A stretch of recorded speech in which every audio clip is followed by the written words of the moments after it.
Est-ce que le fait de passer, d'avoir un personnage vous permet d'avoir du recul sur les choses à dire? Alors ça me permet surtout d'avoir une grande audace. C'est une audace de propos, je me sens totalement libre. Libre aussi enfin, comme je disais, hein, de parler d'échecs, de réussite, enfin, ça se passe même pas là. Libre de parler de l'expérience de l'être, libre de parler d'amour, et même libre de parler de sacré en soins palliatifs, alors que c'est pas forcément des discours qu'on a l'habitude d'entendre. Donc mon personnage me permet d'aller là-dedans, parce que je suis aussi très joueuse, très drôle, et la façon de formuler permet d'aborder des choses très profondes et sacrées, je pense. Pour vous, le plus important, c'est le message positif, c'est le message d'amour, vous l'avez dit, le message positif, message voilà, d'enchantement un petit peu, c'est ça? Ah, mais bien sûr, je pense vraiment que quand on est dans une période difficile, alors là on parle de fin de vie, mais la question de la mort, elle se propose souvent dans la vie. C'est pas que la fin de vie, hein.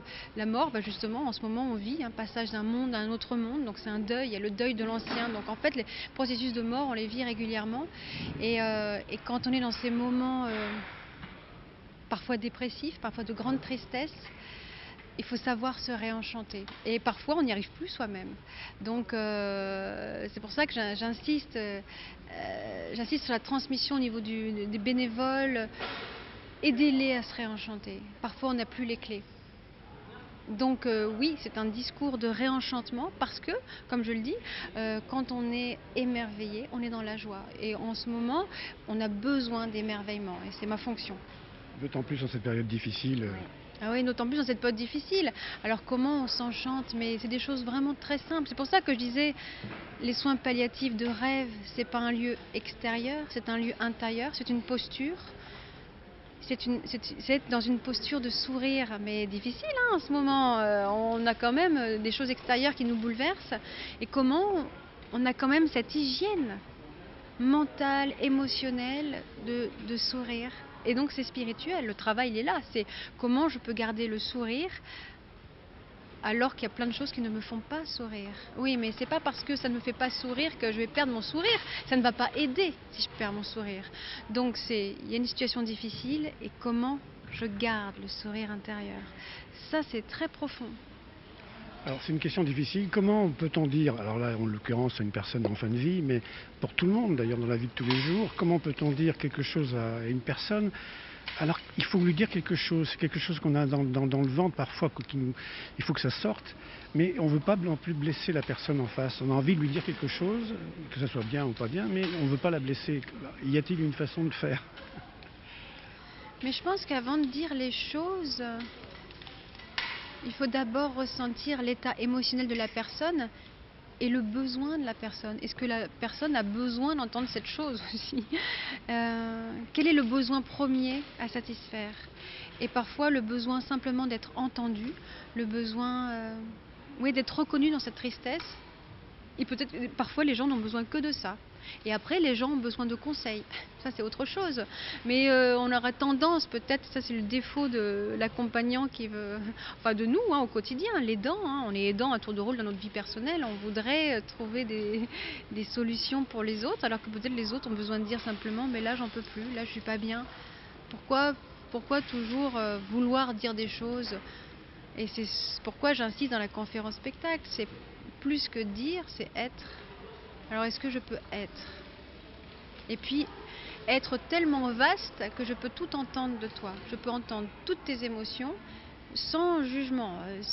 Mais en fait c'est déjà énorme ça. Et puis après conseiller, mais déjà pouvoir entendre toutes les émotions de l'autre,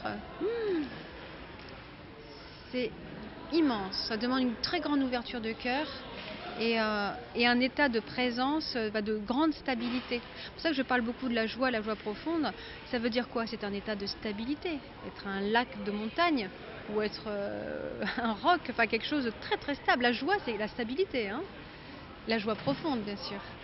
Donc comment on peut être dans cette stabilité et puis en même temps être dans la vulnérabilité. Alors ça peut paraître paradoxal, mais dans ma stabilité de fond, J'ai peut-être au niveau de la surface, je dis pas que je suis aussi stable qu'au fond. Donc c'est reconnaître aussi ses propres failles, c'est important. C'est aussi là quand si on croit qu'on n'est que, stabilité, que joie profonde, non mais on n'est pas que ça. On est ça profondément. Mais après, dans la vie, on est bousculé, quoi. Et puis après, vous le dites souvent dans vos spectacles, il faut profiter de chaque instant avec des bons moments, quoi. Mais oui, profitons de l'instant, voyons ce qui est donné. Mais de toute façon, on a l'impression en ce moment que les gens sont plus malheureux qu'avant. Mais ils étaient déjà malheureux. Moi, ça fait des années que je donne des conférences spectacles. Et je vois bien que les gens, déjà, les Français en tout cas, sont dans une démarche de je râle, je me plains, ça ne va pas, ça ne va pas. Bon, bah là, maintenant, on peut dire que ça va vraiment pas. Mais ils disaient déjà ça avant, de toute façon, les gens. Donc, comment on peut savourer les petites choses du présent? C'est déjà énorme, énorme. Un rayon de soleil. Un moment avec des amis, là, se voir dans les yeux, ça fait longtemps qu'on n'a pas pu se voir. Voilà. Donc en fait, les petites choses, ce sont des grandes choses en fait. À Brive, pour le congrès de l'ASP, vous êtes venu avec 2 étoiles. Alors Ouais. c'est important de transmettre. Ouais, je suis contente d'être venue avec 2 étoiles. C'est toujours merveilleux pour moi. Oui, c'est important de transmettre parce que ça fait 18 ans, moi j'ai commencé il y a 18 ans, même plus 19 ans. Et je trouve ça merveilleux d'avoir pu transmettre cette pratique. Et mes étoiles sont des êtres des personnes vraiment en chemin authentique, de bien-être et de réflexion, comment on apaise les autres. Et donc là, on les a vus au congrès et c'est une joie pour moi de les voir raconter tout ce qu'elles peuvent vivre à l'hôpital, de donner des messages d'espoir. C'est très important pour moi de transmettre. À la fois transmettre une pratique, donc là c'est quand il y aura des étoiles, mais là j'ai croisé une soignante parce que j'ai donné aussi des formations à l'hôpital de Brive, donc je peux aussi donner des formations pour les soignants. Là c'est plus une quintessence, une réflexion profonde, c'est comment le soignant va pouvoir se l'approprier. Mais oui, transmettre c'est important. Qu'il y ait des étoiles, mais qu'il y ait des bénévoles, une étoile, peu importe, on est tous des étoiles. Il faut se le reconnaître. Donc oui, je suis très heureuse qu'il y ait 2 étoiles, mais je suis très heureuse qu'il y ait des bénévoles en face qui me disent oh, on a compris, on a entendu, merci. Ah oui, ça nous a beaucoup parlé. C'est la transmission. Je me sens beaucoup dans la transmission, ouais. Il faut que, en vous écoutant parler, il faut que les étoiles brillent dans les yeux de la personne que l'on rencontre, et notamment de la personne que l'on accompagne en fin de vie. Ouais, bah oui, faire briller les yeux. Et ben c'est pour ça qu'on a quand même, on est en personnage fantastique. Mais oui, faire briller les yeux. Mais après, et c'est toujours ce que je dis, on n'est pas obligé d'être une étoile pour faire briller les yeux d'une autre. Mais ça veut dire quoi? C'est pour ça que quand j'ai proposé l'expérience tout à l'heure, on ferme les yeux, on est là. Deuxième étape, une fois qu'on est bien là, on allume la lumière. Alors c'est une métaphore, hein, mais qu'est-ce qu'on allume en nous? Qu'est-ce qui fait que ça s'allume? Pour allumer les lumières en face, il faut d'abord s'allumer soi-même. Alors qu'est-ce qu'on allume? Est-ce que ça veut dire quoi? Qu'on ouvre grand le cœur? Ça veut dire qu'on devient plus vaste au niveau de la tête? Qu'est-ce qui se passe en nous? Mais ouais, c'est des processus internes, mais des fois minimes. Mais comment on fait pour être plus lumineux? Comment on fait pour être plus grand, plus beau, plus large? Et après, on fait briller les yeux. Mais il faut d'abord que soi-même, on s'agrandisse. C'est vraiment le message principal. Agrandissons-nous. Et on est tous capables. On est tous capables de s'agrandir, heureusement. Merci Sandra Meunier, merci Annabelle, à bientôt à Brive. Ouais, merci beaucoup, à bientôt. Ouais, merci.